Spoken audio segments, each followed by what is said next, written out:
Imagine waking up tomorrow. The internet is gone. Banks are frozen. The power grid has collapsed. Within days, the familiar rhythm of everyday life begins to disappear. Streets grow quieter. Stores close their doors. Supermarket shelves empty faster than they can be restocked. Nobody knows what happens next.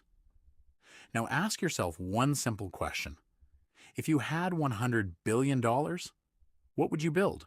Another mansion? Another yacht? Another private jet? Or would you build something almost nobody would ever see? An underground compound, designed to survive almost anything, hidden beneath layers of reinforced concrete and steel, equipped with its own power supply, clean water, secure communications, food reserves, and enough resources to remain operational for months, or even years. It sounds like science fiction. But over the last few years, stories like this have become increasingly difficult to ignore.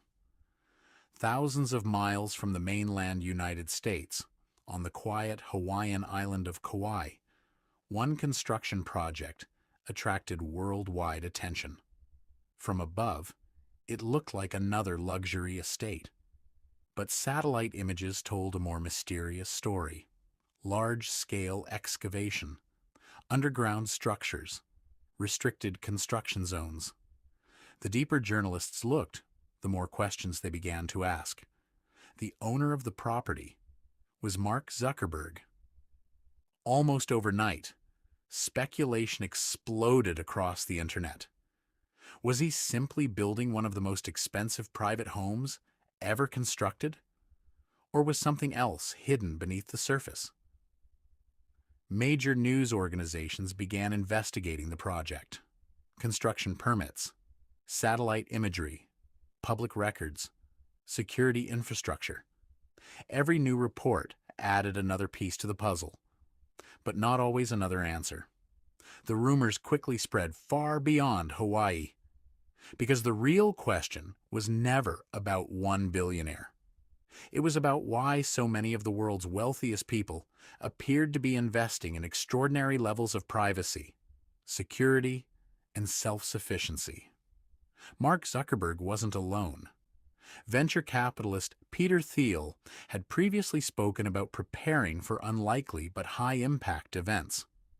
Other technology leaders quietly purchased remote properties, farmland, and secure compounds far from major cities. Then, COVID changed everything. Airports closed, borders shut down, supply chains slowed, store shelves emptied. For the first time in decades, millions of people witnessed how quickly modern systems could be disrupted. Events that once seemed impossible suddenly became reality. And what had once sounded like paranoia started to look a lot more like preparation. Maybe these billionaires were never preparing for the end of the world. Maybe they were preparing for uncertainty. For most people, risk feels immediate. It's losing a job, paying next month's rent, covering unexpected medical bills, wondering if there's enough money left before the next paycheck arrives. These are the kinds of problems that shape everyday decisions. Most people think about tomorrow. Some think about next year. Very few ever have the luxury of thinking decades ahead. But billionaires live in a completely different reality. Once everyday problems disappear, your perspective begins to change. The question is no longer how to earn more money. It's how to protect everything you've already built. Because when your wealth reaches extraordinary levels, money no longer looks like cash sitting in a bank account. It becomes something much larger. Factories producing thousands of products every day. Data centers processing millions of requests every second. Energy infrastructure powering entire cities. Global shipping networks connecting continents. Satellites orbiting thousands of kilometers above the Earth. Financial institutions moving trillions of dollars across the world. These aren't just investments. They're living systems, complex machines that never truly stop. And every one of them depends on stability. Professional investors understand something that most people never have to think about. The biggest threat isn't always the most likely one. Sometimes it's the one with the biggest consequences. That's why experienced investors rarely ask, will it happen? Instead, they ask, what if it does? Because preparing for an unlikely event often costs far less than dealing with its consequences after it's too late.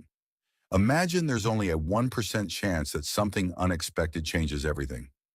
For most people, that sounds too small to worry about. 99% says everything will probably be fine, so they move on. But imagine you're responsible for hundreds of billions of dollars. That same 1% suddenly looks very different. A tiny probability multiplied by an enormous fortune becomes an enormous risk. And ignoring it is no longer a rational decision. It's an expensive gamble. The wealthier you become, the less you focus on certainty. You begin focusing on resilience, not predicting the future, preparing for it. This philosophy has a name: risk management. It's one of the oldest principles in finance. Every major investment firm follows it. Every global corporation depends on it. Every organization responsible for critical infrastructure builds around it. Not because they expect disaster, because they understand uncertainty. Airlines prepare for engine failures long before an aircraft ever leaves the runway. Hospitals constantly train for emergencies they hope will never happen. Power grids are built with backup systems. Banks protect their data with multiple layers of security. Satellite networks are designed with redundant controls. The world's most important systems all follow the same rule: prepare first, react second. For billionaires, that philosophy doesn't stop at business. It extends into their personal lives. Reliable power, independent water supplies, food reserves, private security, alternative communication systems. The goal isn't luxury, the goal is continuity, the ability to keep life functioning even when everything around you begins to fail. For years, many people dismissed this way of thinking as excessive, even paranoid, until history offered a reminder. A global pandemic, empty airports, factories shutting down, supply chains breaking apart, financial markets shaking, wildfires, floods, cyber attacks targeting critical infrastructure. Events that once felt almost impossible suddenly became headlines around the world. Almost overnight, conversations changed. Ideas that once sounded extreme no longer seemed so unrealistic. Not because the world became more dangerous, but because it became more unpredictable. The illusion of complete stability disappeared. People realized that modern civilization is incredibly advanced, but it's also deeply interconnected. And when one critical system fails, the effects can spread much farther than anyone expects. For those already thinking years ahead, these events didn't create a new philosophy. They simply confirmed an old one. And as more wealthy families quietly searched for places that offered distance, stability, and long-term security, one country kept appearing again and again. A country surrounded by vast oceans, far from most geopolitical conflicts, known for its stability, its isolation, and its ability to remain connected while staying remarkably removed from the rest of the world: New Zealand.